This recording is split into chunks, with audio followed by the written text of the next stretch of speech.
मिलाद हुजूर का जिक्र आपने सुन लिया। अब हुजूर का जिक्र और मिलाद का मकसद ये है, हमारे माँ बाप अगर बूढ़े हैं तो उनको राजी करके हम हुजूर को राजी कर सकते हैं। उनकी नाराजगी से हुजूर राजी नहीं होंगे। किसी पड़ोस को तकलीफ दो, हुजूर राजी नहीं होंगे। झूठ, फरेब, खयानत, बेहयाई से हुजूर राजी नहीं होंगे। आज अहद कर, जब ऐसे शान वाले बादशाह की रियाया हम हैं, आज ये वादा कर, नमाजें पूरी होगी इंशाअल्लाह। और मोमिन का सुकून क्या है? अल्लाह की याद है। नमाजें शुरू कर दे, पुरसुकून हो जाएगा। दुरूद पाक की कसरत बोलो इंशाअल्लाह। और मिलाद में इन फराइज के साथ एक पैगाम और, अगर बहनों के बच्चे या बहन, भतीजे, भांजे, करीब के कोई लोग आपके नादार और कमजोर हैं और आप उनकी कुछ हेल्प कर सकते हैं, तो मिलाद की सबसे बड़ी जीनत यह है कि आप उनकी जिस तरीके से हेल्प कर सकते हैं करें, और दिल में कहें या रसूलल्लाह सिर्फ आपको खुश करने के लिए कर रहा हूं।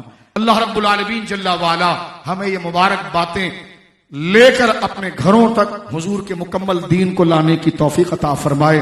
कि मोहम्मद से वफा तूने तो हम तेरे हैं, ये जहां चीज है क्या लोहो कलम तेरे हैं। ये अहद याद रहेगा। अल्लाह मुझे भी अमल की तौफीक दे, मेरे भाइयों आपको भी अमल की तौफीक दे।